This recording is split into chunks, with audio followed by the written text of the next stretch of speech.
Hi, this is Kay Afji, and today we're going to go over the nursing care of patients with disorders of the lower respiratory system. And here you see a picture of the lower respiratory system, anything below the larynx, the trachea, and the right and the left lung. Okay, first condition we're going to take a look at is that of influenza. Influenza is caused by a virus which affects the respiratory mucosa and causes inflammation and necrosis of tissue. This necrotic tissue then provides an environment for the growth of bacteria, which can cause then a secondary infection. So oftentimes you'll find, especially with the elderly patients or the very young patient, that the patient will come down with influenza and then develop a pneumonia. Okay, people that are at high risk for influenza are people who have serious medical conditions, who are immunocompromised, also children between the ages of 6 months to 5 years, pregnant women, people who are over the age of 50, and any person really who has a chronic medical condition is at risk for influenza.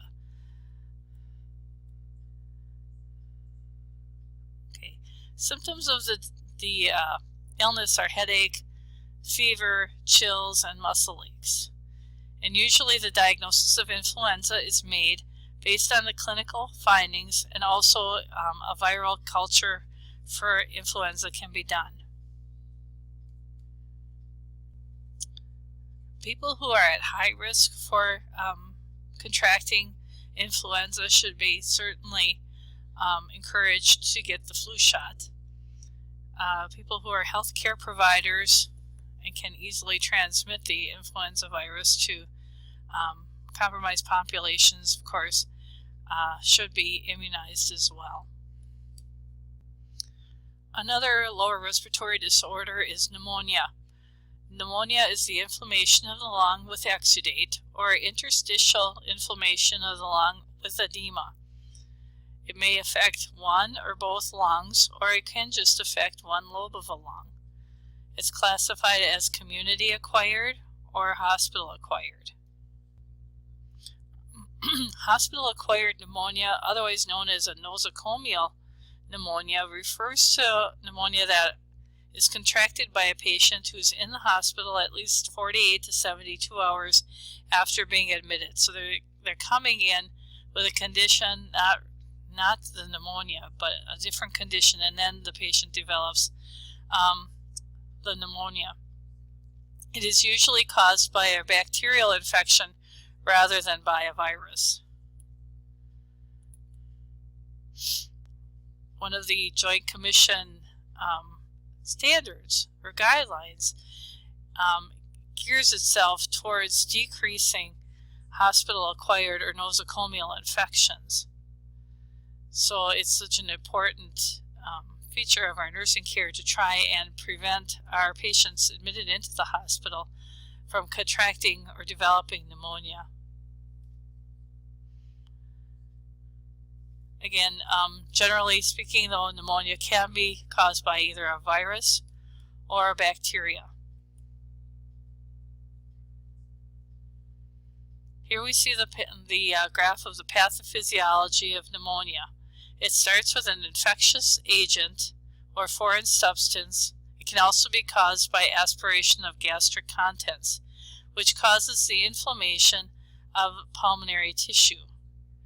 If it's viral, you will see symptoms such as edema of the alveolar membrane that causes gases to not be able to cross these edematous membranes, which will result in hypoxia and retention of CO2 or carbon dioxide. Patient will then experience or demonstrate shortness of breath, fatigue. You'll hear crackles in their lungs or decreased breath sounds.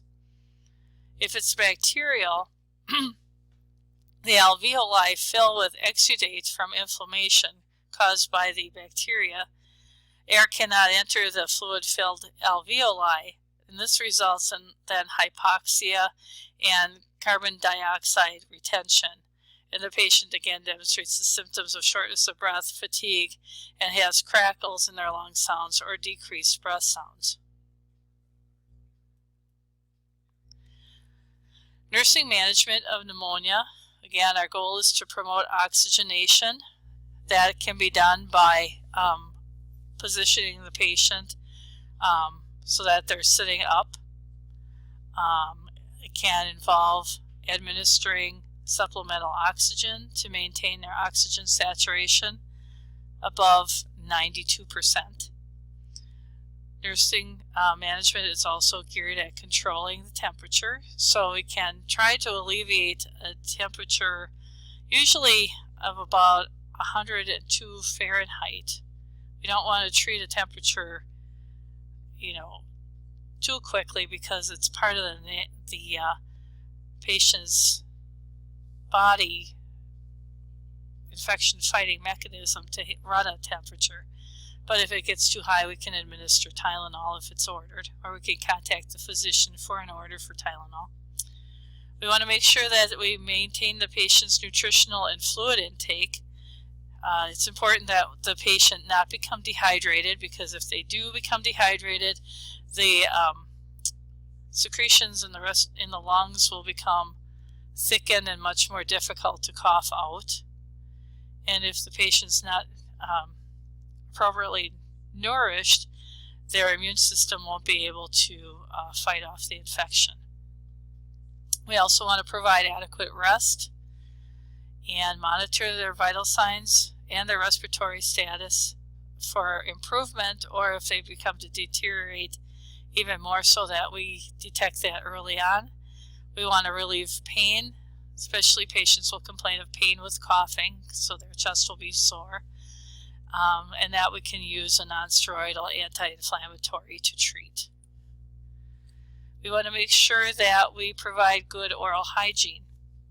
Sometimes when patients cough up sputum, they have bad taste in their mouth. We want to eliminate that. Also, eliminating any kinds of bad taste is going to help improve the patient's ability to eat, because they won't have a terrible taste in their mouth.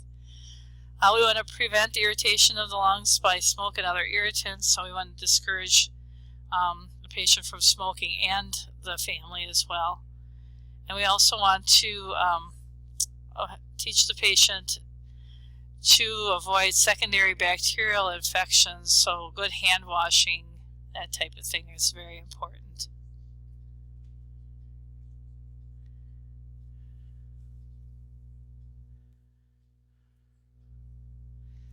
Okay, next let's take a look at tuberculosis, or TB. TB is an infectious disease of the lung that's characterized by lesions within the lung tissue.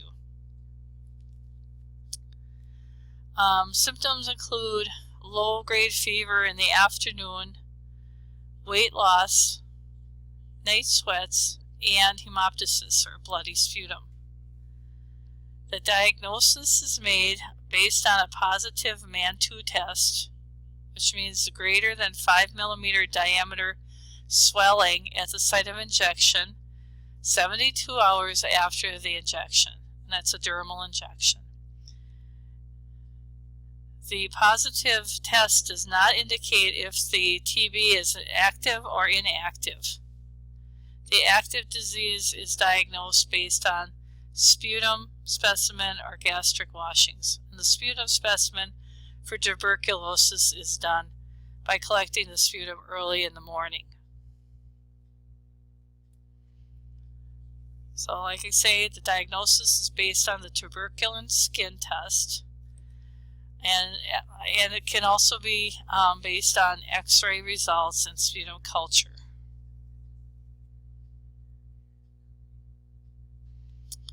Treatment for tuberculosis usually involves patient taking up to as many as 4 drugs for an extended period of time. The patient can have his TB managed as an outpatient. A problem can be that patients take themselves off of the medications because it's such a long-term treatment. It can go up to from 6 to 9 months that the patient has to take their medications, as well as some patients experience side effects because of the medications used, so then they stop taking them. So we have to do a lot of education with the patients. We found that American Indians, Alaska Natives, Asian, Black non-Hispanics, and Hispanics have a high incidence of tuberculosis. And the disease is most prevalent in people over the age of 65 years of age in those groups.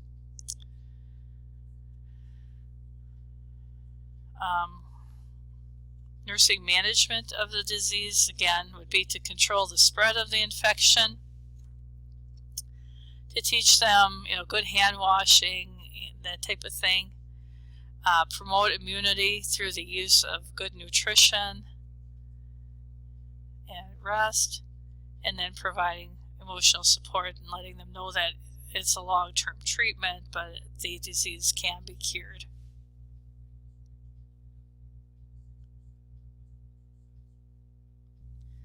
Now we're going to look at two different types of pulmonary disorders. There is the restrictive pulmonary disorder and the obstructive pulmonary disorder. So first let's look at the restrictive pulmonary disorder. This is caused by a decrease in elasticity of the lungs or a decreased ability of the chest wall to expand. Therefore, that's why it's called restrictive. The chest wall itself can't expand. It can be as a result of a skeletal issue, like if a patient has a severe scoliosis or a dowager hump that causes the patient to be unable to, take a deep breath because their ribs just can't expand. It can also be as a result of a central nervous system problem, such as myasthenia gravis or arthritis, that causes, again, the rib cage not to be able to expand because of the muscles or because of the pain related to the arthritis. So those are some examples of restrictive pulmonary disorder. So it's more of a musculoskeletal or a neurological issue so that the chest just can't expand. The obstructive disease is characterized by problems with the air moving in and out of the lungs. So it's not really a skeletal or muscular problem. It's more related to a disease of the lungs.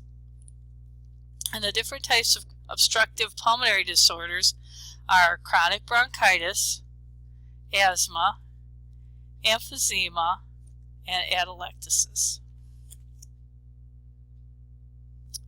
Okay, let's look at two of the more commonly seen chronic obstructive pulmonary diseases. First, emphysema, and then chronic bronchitis. If you refer to your DeWitt textbook, the 3rd edition, go to page 301, table 14-2, you'll see comparison between pulmonary emphysema and chronic bronchitis. So we'll go through emphysema first.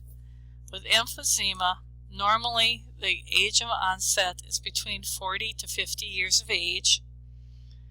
It's caused by the destruction of alveolar walls and the loss of elasticity, impaired expiration, and hyperinflation of the alveoli.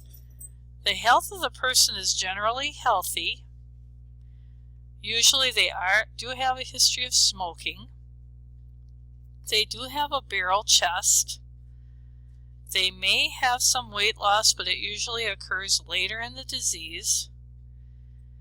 They usually do not complain of shortness of breath early on, but it may be quite extreme late in the disease. They usually have decreased breath sounds. You don't usually hear any wheezing. They don't usually have sputum, or if they do, it usually develops late in the disease. Usually their color is pretty good. There's no cyanosis. Until late in the disease, they may have low oxygen levels, and that may cause some cyanosis, but usually until that late stage of the disease, their color usually looks pretty good. They may on occasion have right-sided heart failure, and as far as having a high red blood cell count, it's not usual, but it can appear in the advanced stages of the disease. And their blood gases are normal until late in the disease. So that is pulmonary emphysema. Chronic bronchitis usually occurs earlier. It occurs between the ages of 30 to 40. And there you'll see increased mucus secretion, inflammation, infection, and obstruction of the airway because of the secretions and the inflammation. Patients who have chronic bronchitis report frequent upper respiratory infections. They usually also have a history of smoking. Barrel chest may be present. Weight loss is uncommon. Shortness of breath appears as a symptom early in the disease, especially with activity. They may have decreased breath sounds. They may have some wheezing. That's very variable. Sputum is an early sign, usually as a result of frequent infections. Cyanosis does occur and does worsen as the disease progresses. Right-sided heart failure is common. Red blood cell numbers that are increased are commonly present. And blood gases usually show low oxygen levels and increased carbon dioxide levels. So those are the differences in emphysema versus chronic bronchitis. How is COPD treated? Usually it's treated with bronchodilators and anti-inflammatory agents. If the patient develops a bacterial infection, of course they're treated with antibiotics. It may be started on steroids to decrease the inflammatory response. When hypoxemia is present, then oxygen therapy should be instituted. We always want to make sure that when we're using oxygen, we use it cautiously in patients with COPD because they have adjusted to the high levels of CO2 in their blood because they've been dependent on low oxygen levels to stimulate breathing because their CO2 levels are so high it kind of wears out their sensors, their carotid sensors that help to initiate a respiratory rate, and instead they rely on the oxygen level sensors in their aorta. So if you increase the level of their oxygen, then their response is that they lower their respiratory rate, and so they might stop breathing. So you have to be really careful that you don't increase their O2 rate or O2 levels so high that they stop breathing. Oftentimes O2 saturation levels that are acceptable for a patient with COPD is usually about 89%. Smoking cessation is very important, as well as respiratory rehabilitation programs that work on helping the patient to increase their exercise tolerance and subsequently improve the quality of life. As far as nutrition considerations go, extra protein is required to repair damaged tissues, and it's beneficial for patients to maintain a normal weight as much as possible. For nutritional suggestions for patients with COPD, if you look on page 300, they have a listing of nutritional suggestions, and that would be, as follows: drink 6 to 8 glasses of non-caffeinated fluids per day, and that's done to keep the mucus thin and easier to cough up. Always make sure that they're not on a fluid restriction for another reason, be it congestive heart failure or renal disease. But if they're not on a fluid restriction, then for sure encourage them to have 6 to 8 glasses of non-caffeinated fluids per day. It is also important to make sure that the patient rests before eating. Just the activity of eating will be very tiring for patients. So if you get them up and you walk them and things like that, and then sit them in the chair and have them try and eat, they just don't have the physical capability of doing all the activity plus eating. So you want to make sure that you break up their activities to allow for periods of rest.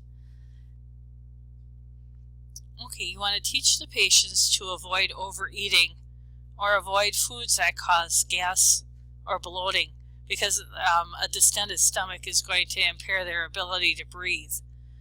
Likewise, you want to encourage them to eat 4 to 6 small meals a day rather than the 3 larger meals, again to prevent abdominal distension, and it also decreases the feeling of stomach fullness.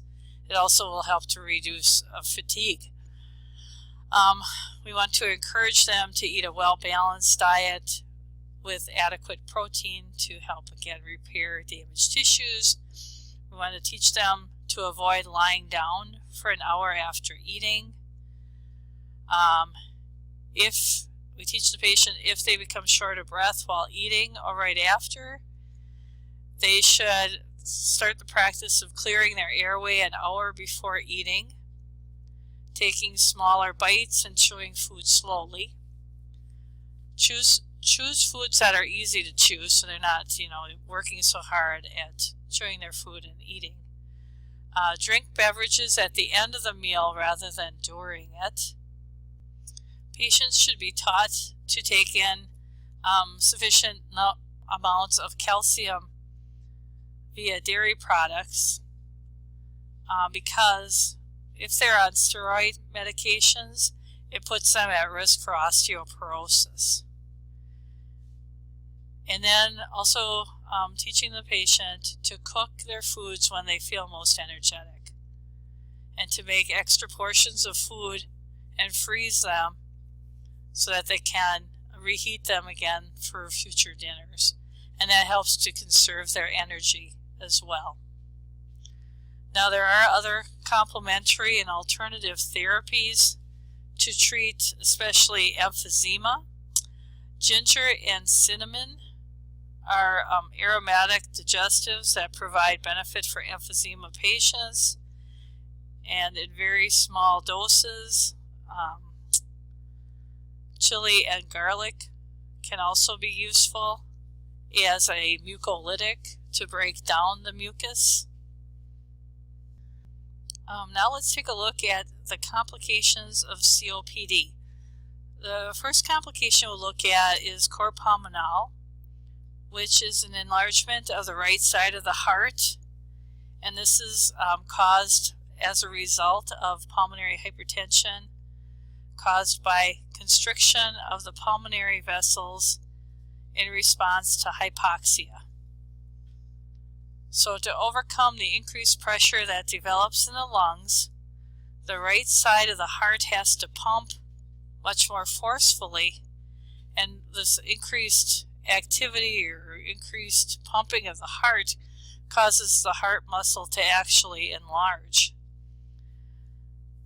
The constant hypoxia that is present with COPD stimulates erythropoiesis, which is the process of forming red blood cells. So it actually will stimulate red blood cell production, and this results in a condition called polycythemia, which is increased red blood cell count, and this also increases the viscosity of the blood. Eventually, with right-sided heart failure, it will cause congestion in the venous system throughout the body, And the signs and symptoms that you'll see as a result of this venous congestion is distended neck veins, right upper quadrant tenderness, an engorged liver, peripheral edema, weight gain, GI distress, and ascites. Treatment for cor pulmonale is continuous low-flow oxygen and medications to treat the heart failure and the fluid volume overload. So you would see something like maybe a digoxin to increase the cardiac output or the contractions of the heart, and a diuretic to decrease the fluid volume.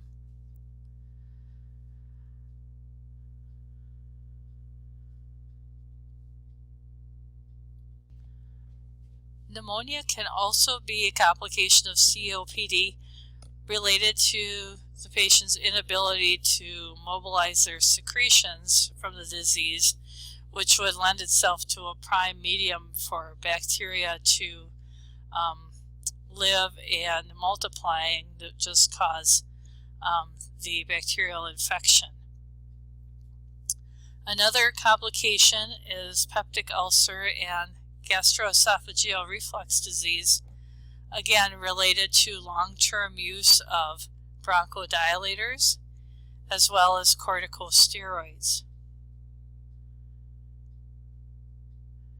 The reflux of acid in the esophagus because of GERD stimulates bronchoconstriction, and aspiration may contribute to lung tissue damage. Now let's take a look at asthma. Factors, and we'll just take a look at the concept map initially. The factors that are implicated in the occurrence of asthma include allergens, as we see up here on the left-hand side, and non-allergenic stimulus, and things like that. Things of non-allergenic stimulants would be viruses, infectious agents, environmental toxins, exercise, emotional stress, obesity, things like that. And what happens is those factors are exposed to the airway, which causes an inflammatory response. Now, asthma is a chronic lung disease that's characterized by reversible airway obstruction. With asthma, precipitating factors create inflammation in the airways, and then those cause bronchospasms and edema, as well as histamine release. Cough usually indicates obstruction of the larger airways. So a common symptom of asthma is shortness of breath or difficulty breathing. And this is indicative of the inflammation of the airways, mucosal edema, and excessive secretion of mucus that causes plugging in the smaller airways. And then with bronchoconstriction, there is further obstruction and narrowing of the airway as well. So the signs and symptoms that you're going to see because of the narrowing of the airways are the wheezing, the shortness of breath, the chest tightness, the cough, and the increased sputum. Here you see an illustration of what occurs with asthma. So on the top, you see the normal bronchial and alveoli, and the different structures of the normal, healthy alveoli and bronchial.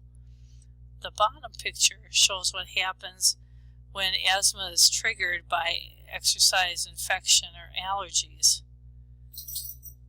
So the asthma actually obstructs airflow through the constriction and narrowing of the airway. Okay, so you can see how the airway passages are narrowing. So oftentimes when you listen to the patient's lung sounds, you'll hear wheezing occurring because of the constriction of the bronchioles. So goals of the medical treatment of asthma is to minimize the irritation of the air passages and relieve obstruction by secretions, edema, or bronchospasms, to prevent and control infection and allergy from occurring, increase the patient's tolerance for activity, and to determine the best drug combination in the least amount that will control symptoms.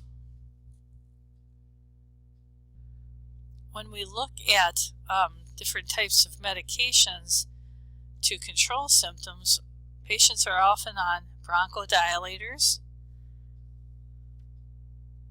in the forms of beta-adrenergic agonists, theophylline, anticholinergic agents. They may be started on corticosteroids, mucolytics, and antibiotics, depending upon what their condition is like. If they have an infection or just inflammation, then they'd be started on antibiotics or corticosteroids. If they're producing sputum, they may be on mucolytics. Oxygen is prescribed for moderate to severe hypoxemia.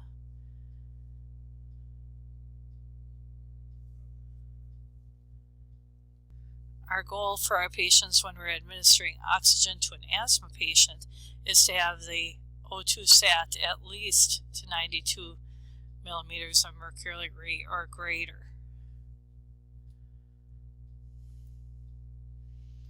Okay, as far as nursing management of our asthma patients go, again, of course, we're always encouraging the patient to stop smoking.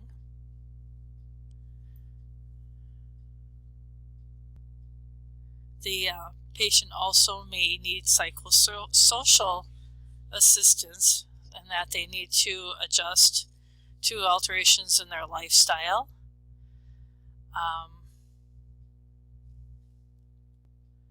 They may experience problems with self-esteem, body image, and sexuality due to the chronic disease of asthma. Referrals to community support groups may be helpful, so the patient has the opportunity to hear from others who are in a similar situation such as his own. And then nurses also focus in on patient and family education. So the teaching plan for the patient with restrictive airway disease or COPD type of situation is management of their medications and their side effects, the use of respiratory therapy measures and care of the equipment. So if they're on a nebulizer or an inhaler of some sort, they know how to manage it and how to take care of the equipment, how to manage their shortness of breath, how to avoid allergens and control their immediate environment. They need instructions on nutrition, on the need for balancing exercise and adequate rest. They need to note the signs and symptoms of complications and the need for closer medical supervision. So they need to keep track of their follow-up appointments, etc.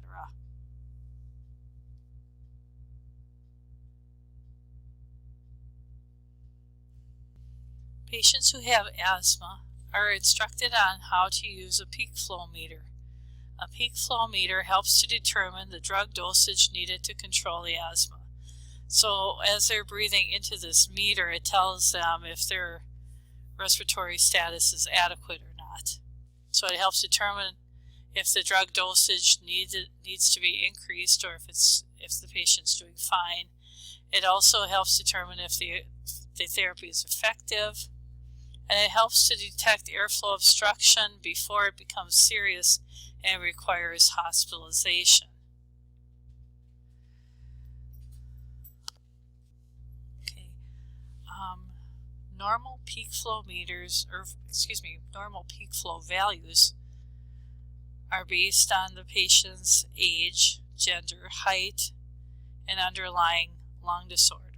So normal values range from 300 to 700 liters per minute, but basically are assessed by comparing the patient's baseline values to their current values.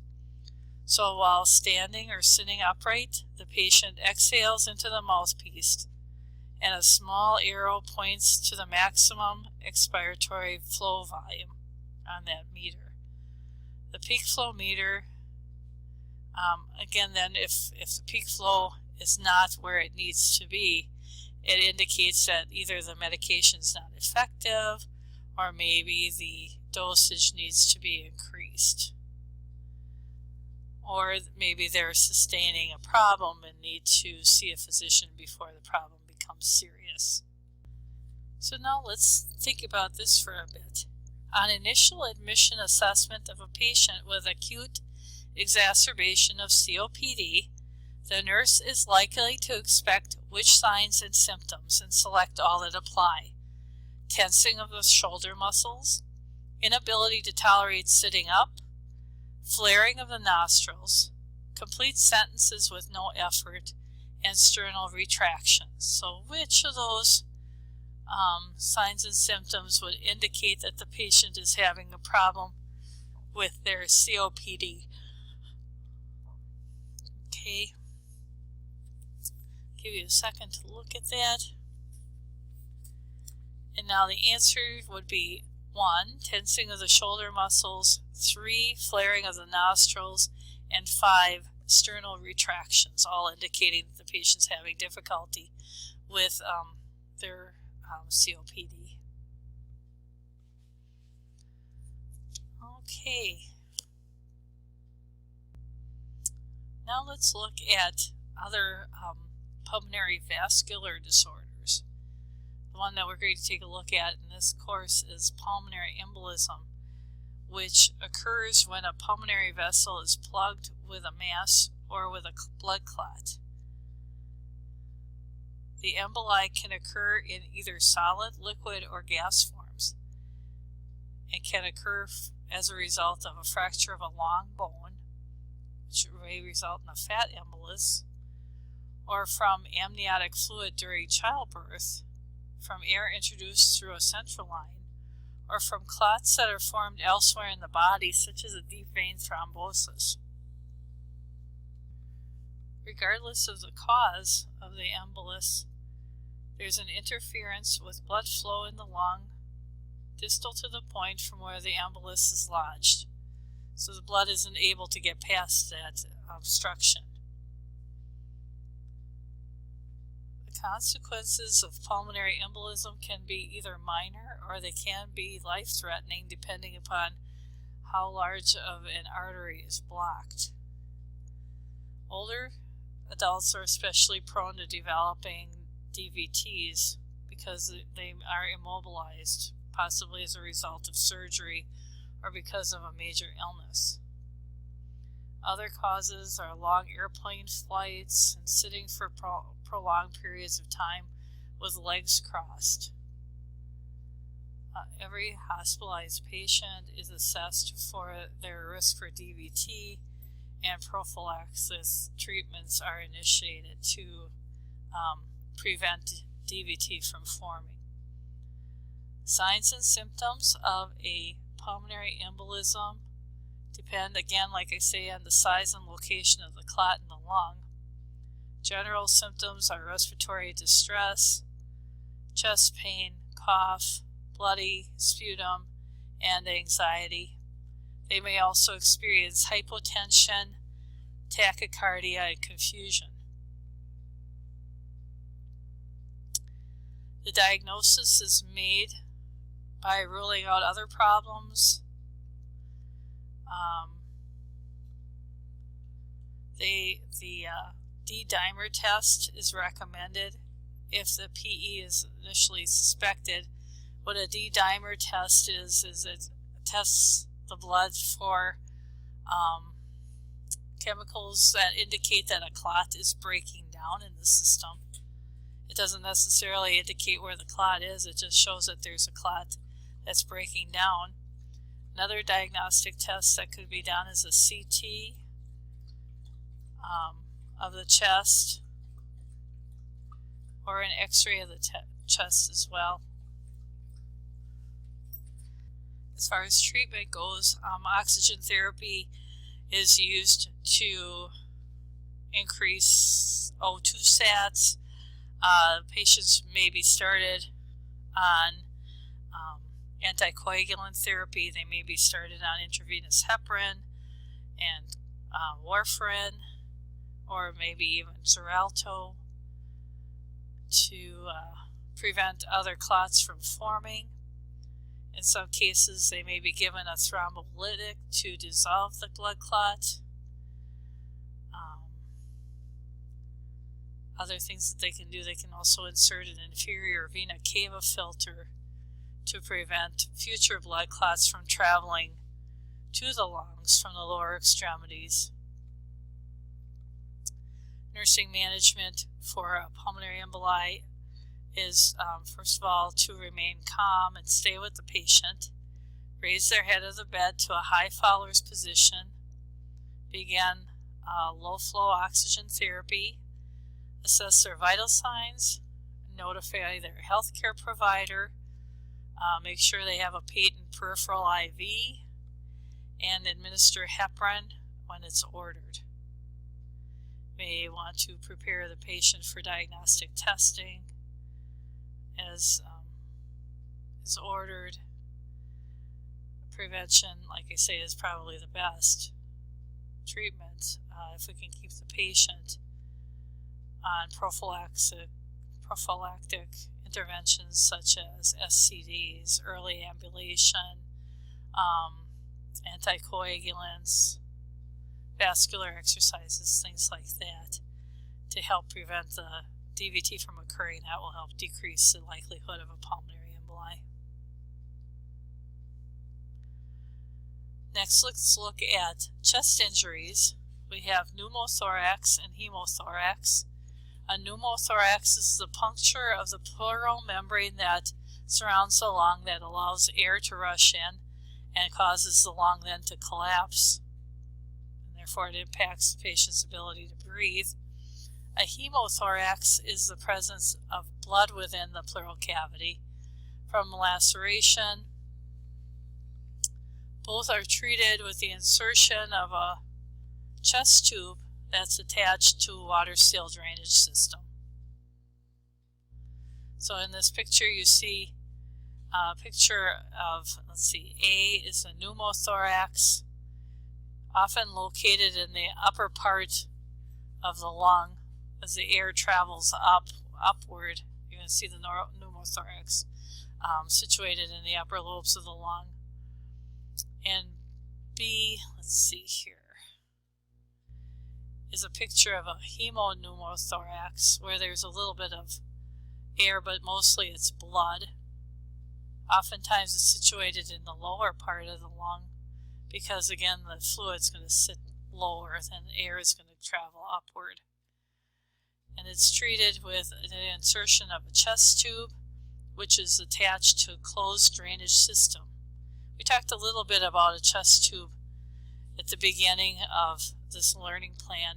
The purpose of the chest tube is to provide for drainage of air and blood out of the pleural cavity, and then that allows for the re-expansion of the lung so that the person can breathe again. Major assessment of a person who has a chest tube is their respiratory status, of course, listening for lung sounds, and monitoring their O2 sats. We need to monitor the site at which the tube is inserted to make sure that there's no kinks in the tubing and that the tubing isn't like pulling because it's caught on the bed or whatever. We also need to assess the amount and character of the drainage in the collection chamber. So we want to see, if we are getting any drainage out, how much is coming out every shift. Now, here's a picture of different sites for insertion of chest tubes. The chest tubes that are inserted, again, higher on the chest, of course, are usually done for the removal of air. The chest tubes lower in the chest are inserted for the removal of blood and fluids, and possibly some air, but usually more so for fluids and blood. And then those tubes, once they're inserted, are connected to a drainage system. And this is what the drainage system looks like. Let's see if we can figure out how to explain this. I don't really have a pointer. So, on the right hand side you see a tube that says from the client. So the chest tube is attached to the tube that goes to this drainage system. And this first cylinder here, this collection area, is where you're going to see the drainage start to accumulate. And there's usually like 3 columns where the drainage can accumulate. And each of these areas is marked off. It's graduated, so you can mark off the amount of fluid that's draining every 8 hours. Okay, the next system you see here, where that blue area is located in the middle of the system, is where the water seal is. We need the water seal there to prevent air from migrating into the system and then going back up into our patient. So the water seal keeps the air from here from migrating into the system, this part of the system, and then up into the patient. And again, the apparatus is marked, so when you fill this apparatus with water, you know how much to instill. Then there's an air vent where air, of course, it's not a completely locked in system. There's an air vent here that we can open as well. Most often than not, the chest tubes are attached to suction to give a little bit of extra pull to bring that drainage down into the system. Now the suction can be released without causing the patient any problems. What we don't want is for any break in the system so that air can leak in from above this water seal drainage, because in that case it'll cause the patient to develop a pneumothorax again, because the air will leak back into the patient's chest as he's taking his breaths. So the right hand columns are for recording drainage. Middle column is the water seal. You don't want to be seeing any kind of bubbling there. You will see some bubbling on occasion if it's attached to a suction, but if it's not attached to suction, you shouldn't see any bubbling because it should be an airtight system. And then the picture on the left hand side is an actual pleurovac or closed drainage system that's used on a patient. Again, if you kind of can take a closer look, you can see how they have the little graduates marked here so you can measure the amount of drainage that comes out of that chest tube. The water seal is over here, and then the suction is over here.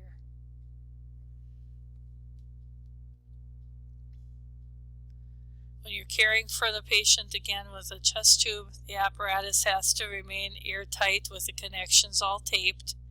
You need to check for kinks to make sure that that the system is always patent. You do not ever empty the unit. It's self-containing. If you need to, if it fills up, then we just need to get a whole new unit. The unit must remain below the patient's chest level. You need to notify the surgeon if drainage is greater than 100 mils per hour, except for the first 3 hours, because you might expect a lot of drainage to come out the first 3 hours, but after that you should see it slowing down. And a persistent bubbling in the water seal chamber indicates an air leak. So there's some break in the system that air is getting in.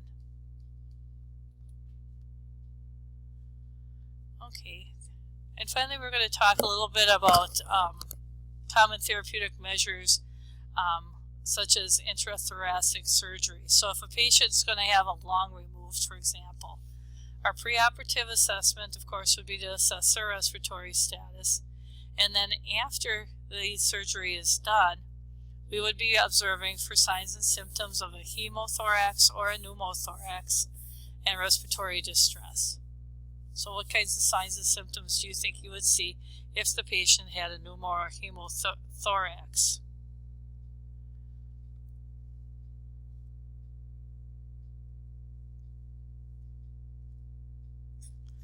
So of course you would see severe shortness of breath at that time, and if you listened to the patient's lung sounds, you definitely would not hear any air movement on the side where there was a pneumothorax or hemothorax developing. And their oxygen saturation levels, of course, would decrease, and their heart rate would go way up, and their anxiety would be very high. Another thing we would be monitoring is for abdominal distension. If the patient isn't breathing well, or the air may be going into the stomach rather than into the lungs. You want to make sure you position them for comfort and their ability to breathe easier, so you want to have their head of their bed elevated somewhat. You want to assess drainage at the operative site, and you never want to turn the patient on their non-operative sites. You only want to turn them on the side where they had their surgery. That reason being, if the patient, let's say, has had their right lung removed, and you turn them on their left side, their position is going to impede how well they're going to be able to breathe, because they can only breathe with using their left lung because their right lung had been removed. So if they have a right lung removed, you only turn them toward their right side.